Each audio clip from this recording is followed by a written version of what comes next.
पहिल्या व्हिडिओमध्ये आपण जुको व्हॅलीच्या फर्स्ट व्ह्यू पॉईंटपर्यंत कसे पोहोचायचे ते पाहिले। तो व्हिडिओ जर बघितला नसेल तर वर त्याची लिंक दिली आहे, तो बघू शकता। Some spirits in the valley as well. So Mumbai में लेकिन धूप नहीं है, सो इनके पास एनर्जी भी नहीं है।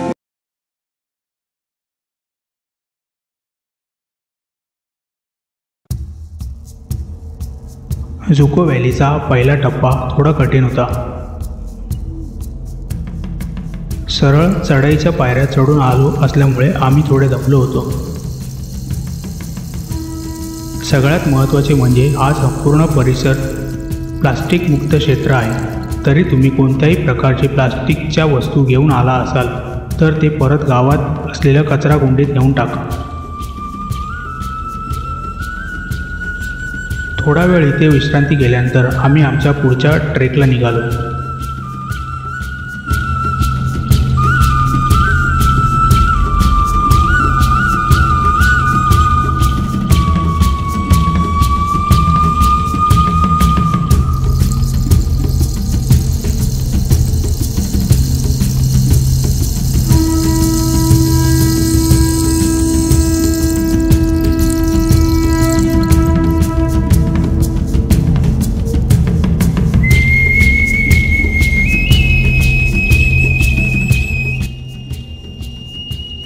तेव्हा आमच्या गाईड अंकितने सांगितले की ह्या ट्रेकचा कठीण भाग आपण पूर्ण केला आहे, आता फक्त दरीच्या कडेने चालत जायचे आहे। हे ऐकल्यावर आम्हाला थोडे बरे वाटले।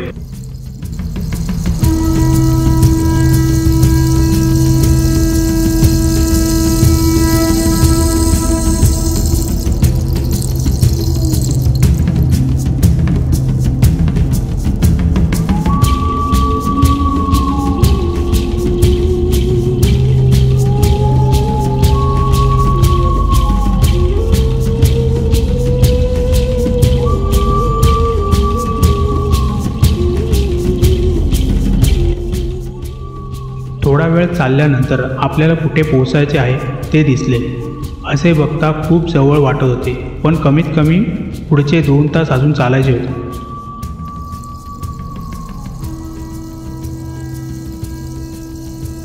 हा ट्रेक आम्ही पावसाळ्यामध्ये केला असल्यामुळे वाटेतील झाडी खूप वाढल्या होत्या। एक गोष्ट मात्र चांगली होती, ती म्हणजे जसे आपण सह्याद्रीमध्ये पावसाळ्यात ट्रेक करत असताना अंगावर लेशी अटॅकची भीती असते, तसे इथे नव्हतं। त्यामुळे मोठ्या वाढलेल्या झाडीतून जाताना काही भीती वाटली नाही।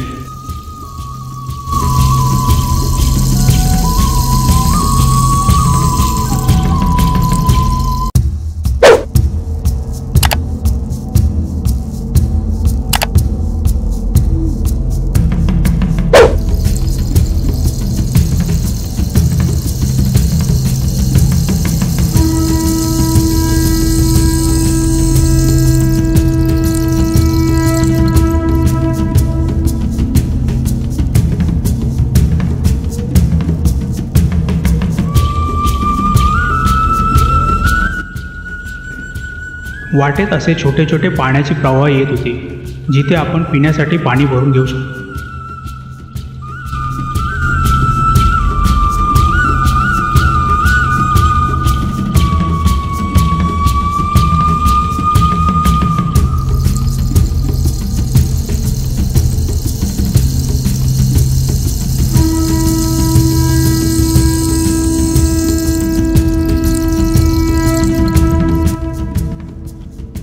जवळजवळ 1 ते 1.5 तास ट्रेक केल्यानंतर आम्हाला जुको व्हॅलीचे पहिले दर्शन झाले। या इथे आपल्याला जायचे होते आणि ही कॅम्पसाईट जिथे आज आपला मुक्काम आहे।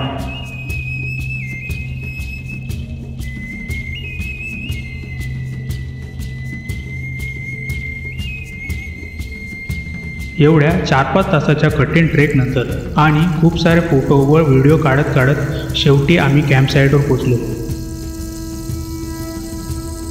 इथे आपल्याला राहायला डोमेट्री व काही ट्रेकिंग ग्रुपचे टेंटसुद्धा आहेत।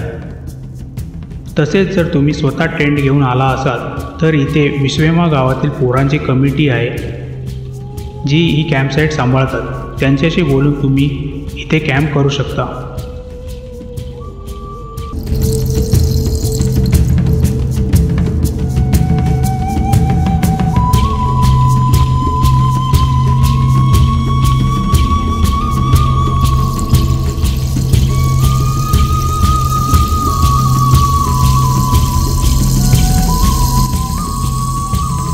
इथे एक छोटे दुकान आहे. इथे तुम्हाला मॅगी बिस्किट मिळेल.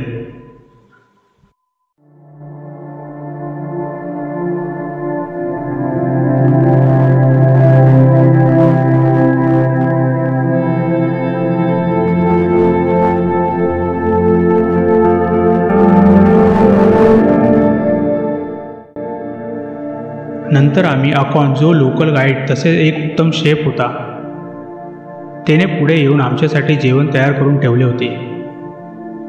तसेच रात्री झोपण्यासाठीची जागा सुद्धा बुक करून ठेवली होती. हा फायदा होतो जेव्हा कोणी लोकल व्यक्ती आपल्याबरोबर असते. थोडा वेळ आराम करून झाल्यानंतर आम्ही निघालो व्हॅलीमध्ये जायला.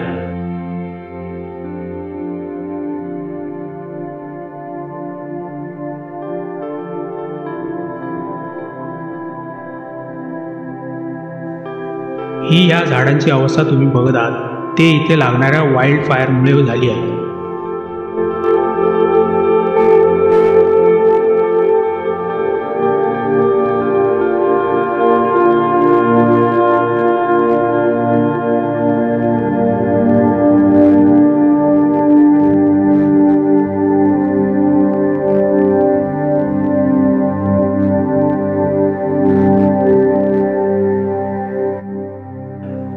खरं तर आम्ही दुसऱ्या दिवशी सकाळी जायचा विचार केला होता, पण इथे पावसाळ्यात वातावरण इतके जलद बदलते की आता पाऊस पडत नाही म्हणजे दुसऱ्या दिवशी पण नसणार असं इथे होत नाही.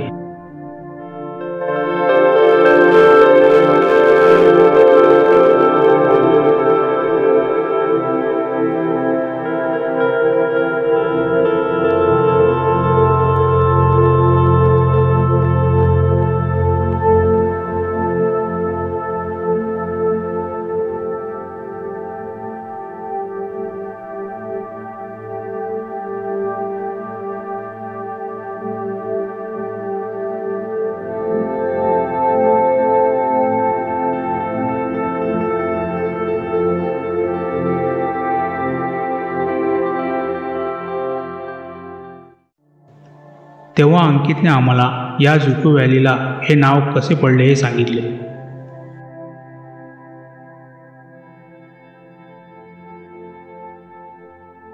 Place is called Zuko because Zuko is like a term in the local dialect which roughly translates to spooky and soulless. So reason being soulless because like you can see there's not many plants here, not many trees, no fruits as well. This place is not suitable for the agriculture too, so you cannot really reside here. So that is one thing why people consider this place to be soulless. No agriculture, no animals as well, so really very difficult to survive. That's how is jagah ka naam Zuko pada in the local dialect. And also spooky because according to the legends they say that when the forefathers of the Vishwama people, they tried to reside here, which was a long time ago. So they claim that they saw some spirits in the valley as well. So yes, that was one reason why they feel that this place is also a bit spooky. However, how true is that, I cannot really assure you, but then yeah, those are few myths and legends that are doing rounds here. Yeah. People would come to know about these things. So yeah, that's how this place got the name. Thanks Ankit. Thank you so much. I hope you liked it. I hope you're loving the place too. Yes. As you can see, there are a lot of flowers on the other sides.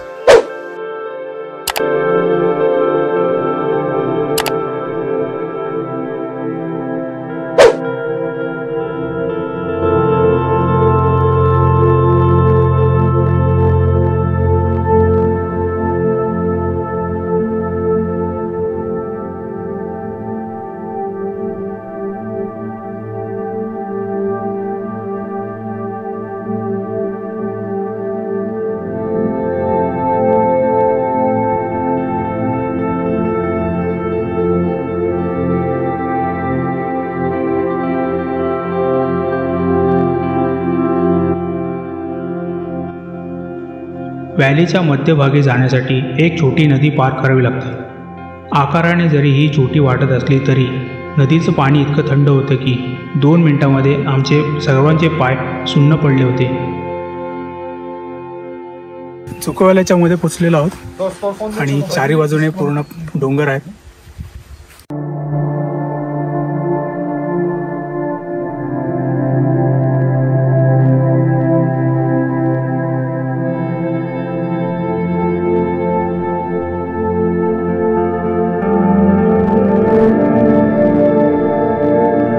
व्हॅलीमध्ये खूप वेगवेगळ्या प्रकारचे फुले बघायला भेटतात.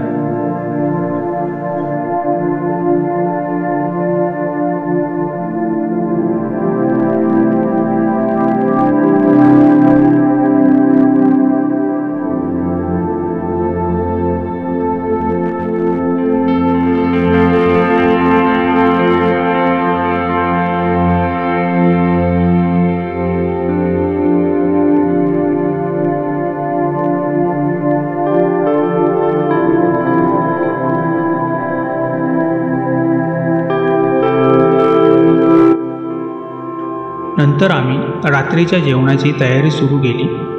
आम्ही स्वतः जेवण बनवणार होतो म्हणून कोहिमा व विश्वेमा गावातून येताना सर्व लागणारे सामान बरोबर घेऊन आलो होतो. या इथे आपल्याला सर्व साहित्य उपलब्ध होते. अगदी जळणाच्या लाकडापासून ते ताट चमचे सगळे भाड्याने मिळते.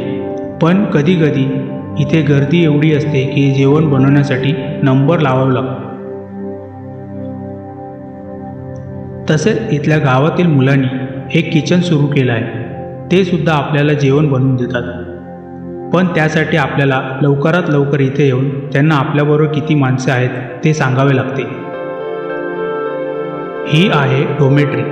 कधी कधी पीक सीझनमध्ये इथे एवढी गर्दी असते की जागा मिळणेसुद्धा कठीण होऊन जाते.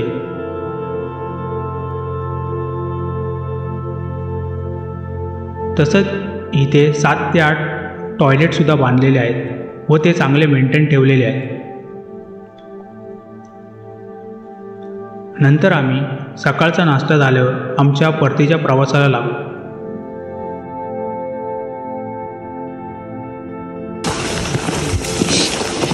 मुंबई विरो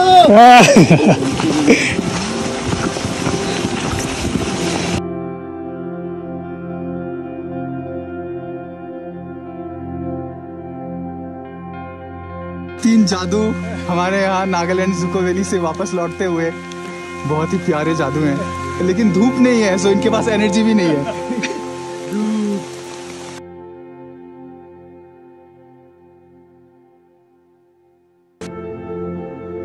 मी आशा करतो की व्हिडिओमध्ये दिलेली माहिती तुम्हाला आवडली असेल. तर व्हिडिओला लाईक व शेअर करा.